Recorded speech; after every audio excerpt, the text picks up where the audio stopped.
Pakistani air force रात भर कैसे चौकन्नी रही, हमले का खौफ किस तरीके से बढ़ता जा रहा है, इसके बारे में मेरे डिफेंस एडिटर सुमित चौधरी से मैं सवाल करूंगी। साथ ही मेरे सहयोगी मनीष झा भी स्टूडियो में इस वक्त मेरे साथ है। अब पाकिस्तानी एयरफोर्स को हमले का डर जिस तरीके से सता रहा है, उसको लेकर किस तरीके से बड़ी खबरें आ रही हैं। सवाल करने से पहले एक और सबसे बड़ी खबर, क्योंकि पाकिस्तानी सेना में बेचैनी जिस तरीके से बढ़ती जा रही है सुमित, उसके अब ये सबूत सामने है, यही हलचल, और फिलहाल इसके बारे में क्या जानकारी? देखिए, बिल्कुल इस समय पाकिस्तान की सेना हो, एयरफोर्स हो, नेवी हो, सभी कुछ हाई अलर्ट पर। यहां तक कि एक और पाकिस्तान की फोर्स जिसको हम आतंकवादी फोर्स कहते हैं, वो भी इस समय हाई अलर्ट पर। वो भी अपने बेसिस को छोड़कर लगातार अपने, आप कह सकते हैं, या तो छुप गए हैं या फिर अपने बेसिस को छोड़कर आगे बढ़ गए। और ये इसलिए किया जा रहा है क्योंकि पाकिस्तान की सेना को, पाकिस्तान के हुक्मरानों को ये डर अब बहुत तेजी से सताने लग गया है कि भारत बहुत जल्दी बहुत बड़ा कदम उठाएगा। इस समय सबसे ज्यादा अगर आप देखें, जो खासतौर पर जो LOC के आसपास की जो कोर्स है, यानी 10 कोर के एरिया, उसमें पिछले 48 घंटे में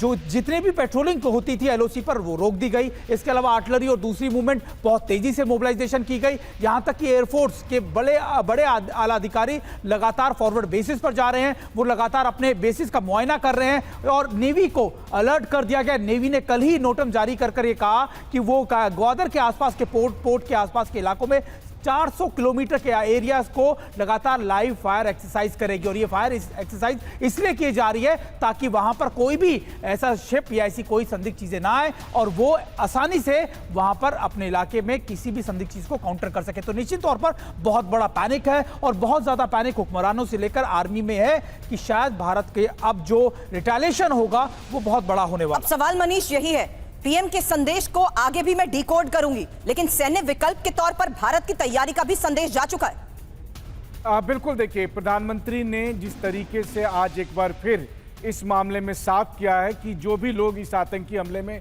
शामिल थे, ना केवल वो बल्कि जिसके सह पर यह किया गया है, यानी कि जिन्होंने इस आतंकी हमले में मदद दी थी, उन सबको बख्शा नहीं जाएगा। इससे साफ है कि पाकिस्तान के खिलाफ और अधिक कड़े कदम उठाए जाने हैं, जिसमें लगातार इस बात की चर्चा हो रही है कि मिलिट्री ऑप्शंस मौजूद हैं।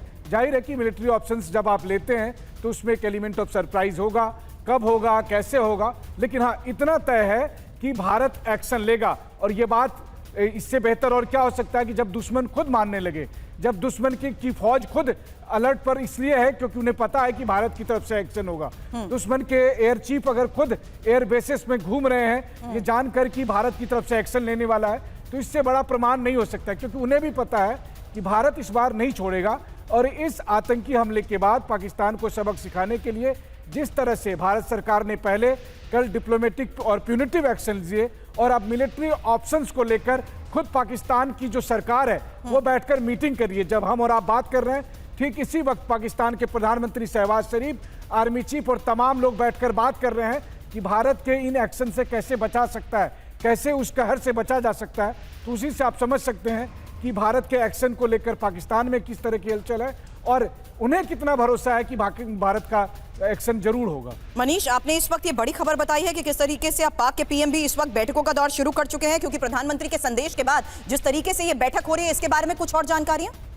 बिल्कुल, देखिए, अभी लगभग 1 घंटा पहले ये मीटिंग शुरू हो गई है।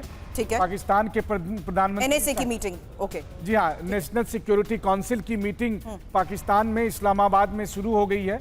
और उस मीटिंग को पाकिस्तान के प्रधानमंत्री शहबाज शरीफ की अध्यक्षता में या अगुवाई में हो रही है, ऐसा बताया जा रहा है। हालांकि कमरे के अंदर पता नहीं शहबाज शरीफ की कुर्सी पर मुनीर साहब बैठे हों, लेकिन हाँ, शहबाज शरीफ के साथ साथ आर्मी चीफ और दूसरे लोग बैठकर यही बात कर रहे हैं कि भारत ने जो एक्शन लिया है उस एक्शन के मद्देनजर पाकिस्तान क्या क्या कदम उठा सकता है। चर्चा ये हो रही है कि जो डिप्लोमेटिक एक्शंस लिए हैं भारत की तरफ से, उसकी जवाबी कार्रवाई क्या की जा सकती है, नंबर 1। और दूसरी बात, अगर भारत की तरफ से कोई सैन्य विकल्प उठाया जाता है, कोई मिलिट्री ऑप्शन दिया जाता है, तो उस समय पाकिस्तान कैसे बच सकता है, पाकिस्तान कैसे अपने नुकसान को मिनिमाइज कर सकता है। और इन सबसे बढ़कर वो सब मिलकर एयरबेस पहुंचे चीफ के बारे में भी जिस तरीके से मनीष खबर आई है।